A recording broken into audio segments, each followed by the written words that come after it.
We'll get started with Coach today. He'll have it open, and then we'll get to questions. Please use the raise your hand function. Coach, go ahead. Well, I think games like this are certainly something, if you're a great competitor, you certainly look forward to. I think we all commit, to things in our life. When you commit to things, you have a sense of purpose. When you have a sense of purpose, you're willing to make the choices and decisions to create the right habits so that you can be the best version of yourself, when you get in a competitive situation. And then you have to ask yourself sometimes, or not, maybe the things that I'm doing are not creating the best habits for me to be able to accomplish the goals I have and the things I'm committed to. So then you got to question what your sense of purpose is. So I think that, these are the kind of lessons in life that at least I learned, and I think players have to learn. Because if you do this as a football player, you make a commitment, you have a sense of purpose, you create the right habits, you'll be able to do that in anything you choose to do in your life. But if you don't, and you can't do that, and you can't persevere, and you can't make those choices and decisions, it's my fear that, that may affect your chances of being successful in your life. So, and these kind of challenges and these kinds of games, all right, as, competitors, that's when you find out just, what your commitment has been and what are the habits that you've created and what do you have to continue to do to try to, be the kind of player you want to be the kind of team you want to be. So we'll certainly find that out because we're going to play a really good team in the SEC and a tough place to play. So, and we're certainly looking forward to the challenge because will, kind of tell us a little bit about who we are, where we are, where we got to go, what we need to do to get there. Okay, we'll start with Aaron Suttles. Aaron, go ahead.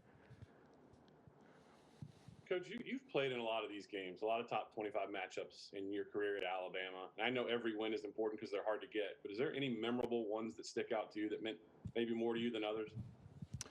Well, the one that means the most is always the one that's coming up next because that's the one you're focused on. That's the one you're thinking about. I don't really think a lot about. I guess the ones I remember the most are the ones we didn't have success in and tried to figure out why. So, but I can't really say that there was any one that was more memorable than others. Obviously, when you win a championship game, you're always playing against a good team, and there's a lot at stake. And when you win them, you feel great, and they're great. And when you lose them, you feel horrible. So, but that's what competitive sports are all about, and that's what you try to work to avoid. That you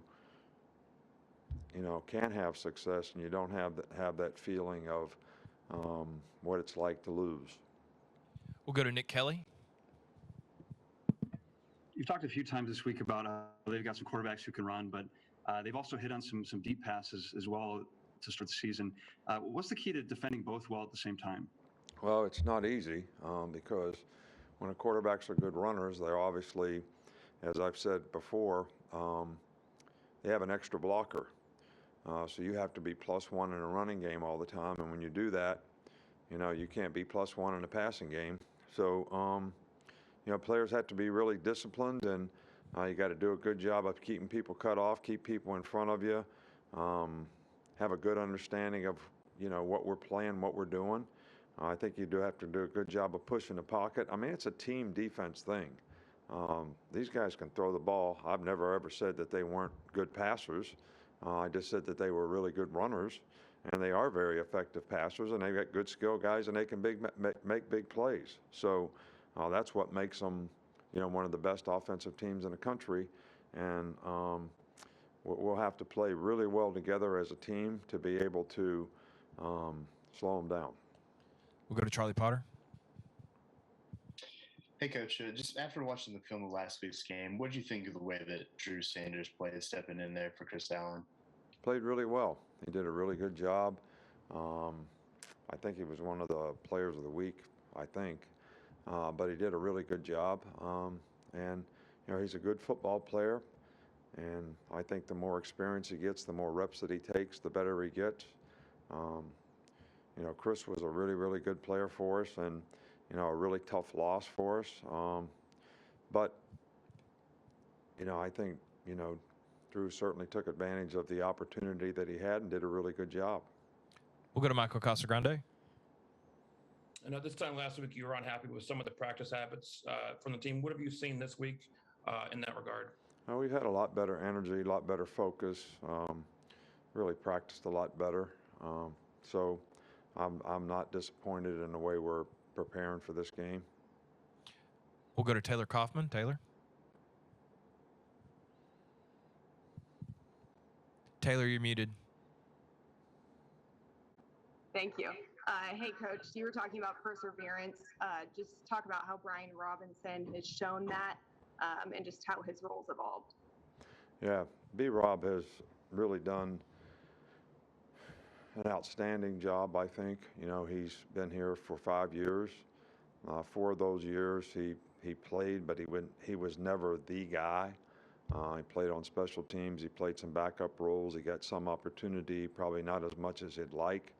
And then I think he made a tough decision, to say, I want to come back. I want to play. I know I can get much more of an opportunity to show what I can do. And I think so far this year he's done a really, really good job of that. But I do think, you use the word perseverance, that, I think is a great example of guys that don't have immediate success and how they focus on development and to continue to improve and continue to work hard rather than get frustrated and make choices and decisions that are not going to help them develop and not going to help them, advance their opportunities to play.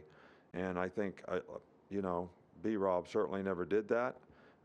There are players that do that, and it takes a while for them to mature so that they can do it. But B-Rob's always showed tremendous maturity, in his disposition on the team, how he could contribute to the team, and how he's improved as a player. Okay, we got time for 2 more. We'll start with Mike Rodak and then Joe. What have you seen from Josh Jobe and Jalen Armour Davis this week, just in terms of getting ready and being available for the game? Yeah, they practice all the plays. They're out there playing every day. So seem like they're doing okay to me. And we'll finish up with Joe. Go ahead, Joe. Coach, what's your assessment of James Burnip through the first 2 weeks, and how do you feel about the punter position heading into the environment?